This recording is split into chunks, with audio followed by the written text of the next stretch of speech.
So yeah, as Benji already introduced, my name is Marijke Bos. I'm from the ESAP-3 Ethiopia.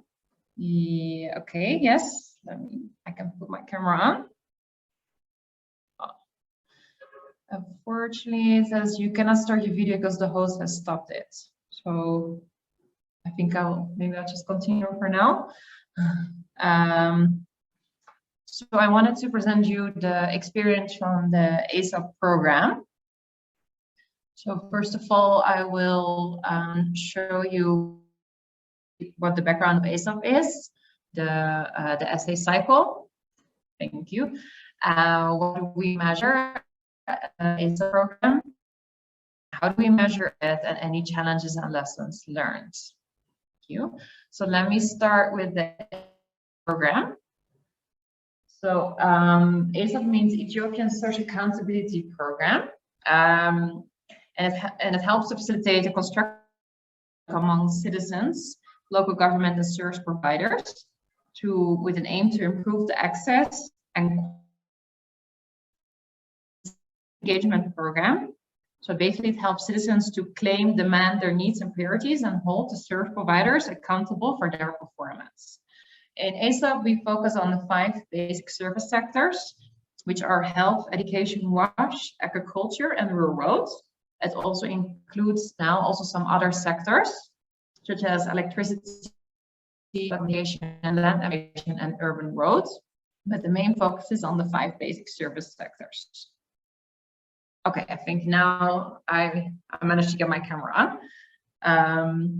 And it's the program is owned and overseen by the Ministry of Finance, and it's financed by a multi-donor trust fund, who is managed by the World Bank on behalf of the development partners. These development partners are the European Union, the Irish Embassy, FCDO of the UK, the Embassy of Sweden, and the Austrian Development Agency. As to the scale of the program started in different phases. Now we're in the 3rd phase. We're just kicking off. And at the moment now we're scaling to 16 WordAs in all the regions and the 2 city administrations in the country, which is about roughly like 1/3 of the country. So let me now continue to the essay cycle. So this is the 5 steps that we work with in the ESAP program. So the first step is the social accountability awareness and citizen mobilization. So this aims to create access to information on service standard entitlements in the essay process. So here it's important that different community groups are involved in the process, especially with a focus on the vulnerable groups. The next step is about assessment of services. And in ESAP-3, we use the citizen report card tool for this. Basically, it's a household survey, and we interview representative sample from the households within the target community. And the main aim is to identify the citizens' priority for service improvements. And data will be collected by review using a tablet and an offline data collection app. The next step is interface meeting and the JAP formulation. So here, the implementing partner will organize an interface meeting. Is to start of designing the joint action plan. The interface meeting itself is meant as a dialogue where citizens can share their priorities and the government and hold the government accountable for their performance. And in the end, the joint action plan, which will be based on the findings from the citizen report card, that the joint action plan should show the main priorities that both parties want to work on for improvements.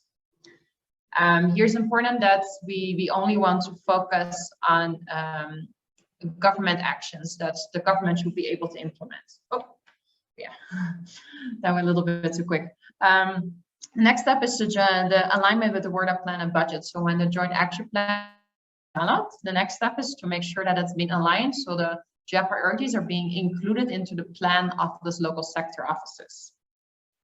When that has taken place, the last step is monitoring of the JAP implementation. So here the SAC or the citizens should express their opinions and feedbacks about the status of the JAP implementation. So this will be further explained also on the next slide.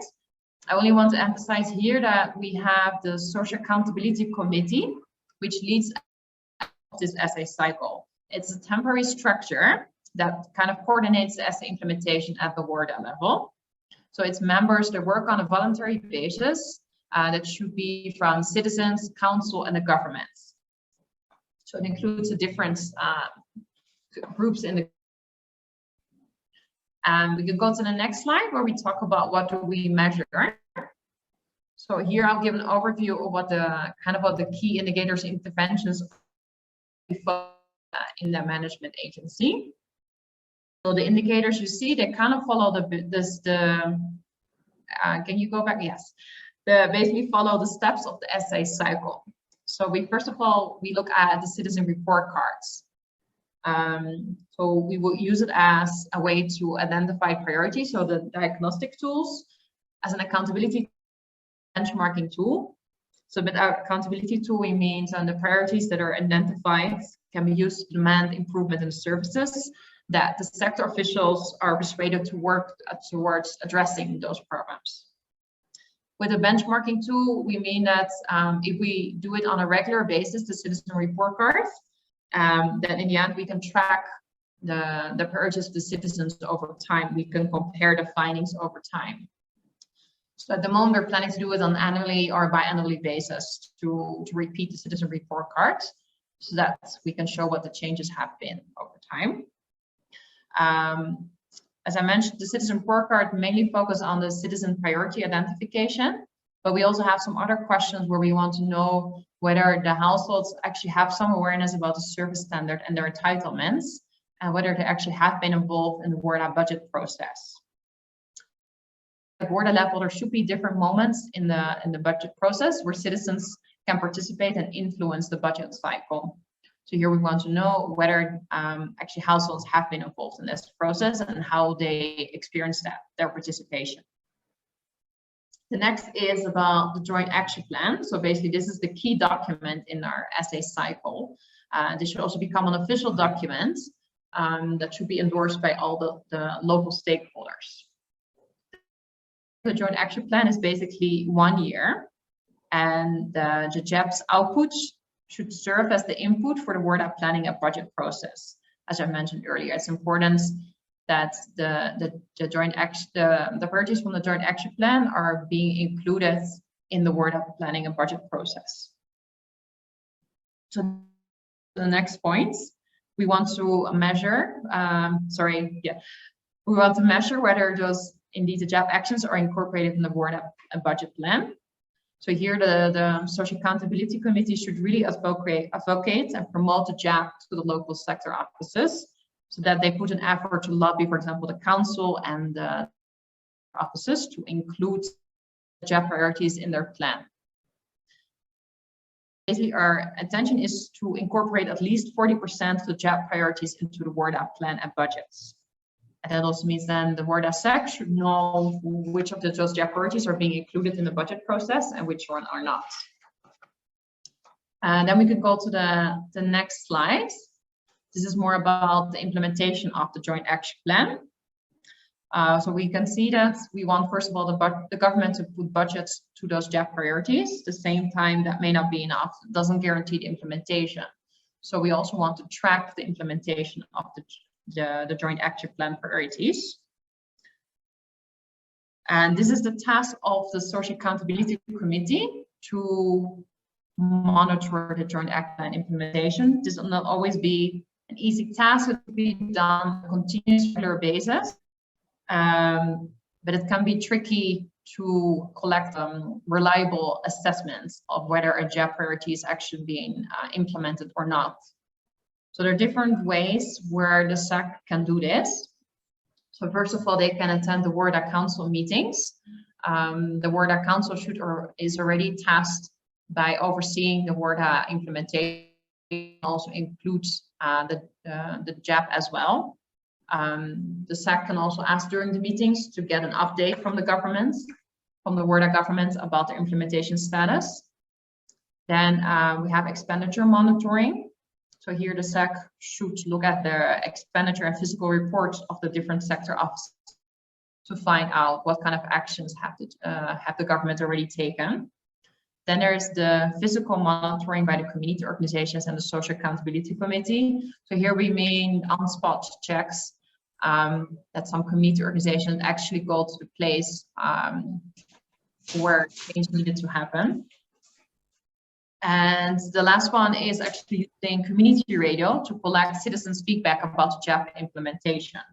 So this really could be important to see which their priorities are implemented, which ones are not, and to also get feedback from the government as well, so the government can explain why certain things have not happened yet. If there is no access to community radio in those areas, then they could still organize the same way with a face-to-face dialogue. We can go to the next slide about how do we measure. Here we just quickly want to show the data flow that we're working with in the ESAP project. You see there are 3 different kind of tools. We have the ODK Collect app. So for example, we use this for citizen report cards where the enumerators can enter their data. We have the Cobalt Toolbox and Power BI. So the ODK Collect app is really used in the field to collect the data. It's linked with Cobalt Toolbox, so information that's entered through the app will automatically become visible in Cobalt Toolbox, where the data can be stored and partly visualized. And finally, we have Power BI, where we can really visualize the data with different automated graphs and reports. So on of this, also the citizen report card reports will be prepared by the implementing partners. Then we can go to the last slide. So as I mentioned, now we're in the phase 3, so we already have learned some lessons from the second phase. So we have learned that it's not possible for the management agency to follow up on each actions that are included in the joint action and to guarantee the reliability of those data. So therefore we, in ESAP-3, we adjusted this and we said, let's more focus on measuring the incorporation of JAP priorities in the WordUp plans and budgets. Let's focus on that, although we know it may not give the full picture. Let's focus on that, that's easier to measure. But it doesn't mean that JAP implementation is not being monitored or measured. The data on JAP implementation will be collected by the social accountability committees, who will then forward it to the IPs, the implementing partners, who then report to us, to the MA. We only look at it at a summary level at the data. We still want to get qualitative data on this, so the implementing partners are required to report in their quarter report to us. What has happened, why certain JAP actions has been implemented, why not, what are the reasons for the delay. Finally, I want to share that, of course, the best way to really verify data or to get a sense of what JAP actions have been implemented is by doing monitoring visits. But looking at the capacity of the management agency, it's almost impossible to visit all WordAs to do this. So we can only do it on a sample basis to visit some of the WordAs to check the data. But that means not all data can be verified. And another important lesson that we have learned is that the quality of the joint action plan is very crucial. A joint action plan that is not properly prepared or becomes a long wish list of a lot of different priorities is difficult to monitor. So if the activities, the actions that are listed are not actionable or achievable, you cannot properly monitor it in the end. So for us, now we also give more focus on that. We have created a standard template that all of our implementing partners will use. So that means all of our joint action plans will be developed in the same way. And also during our trainings, we give more emphasis on this. Thank you. This is what I wanted to share from our side on this.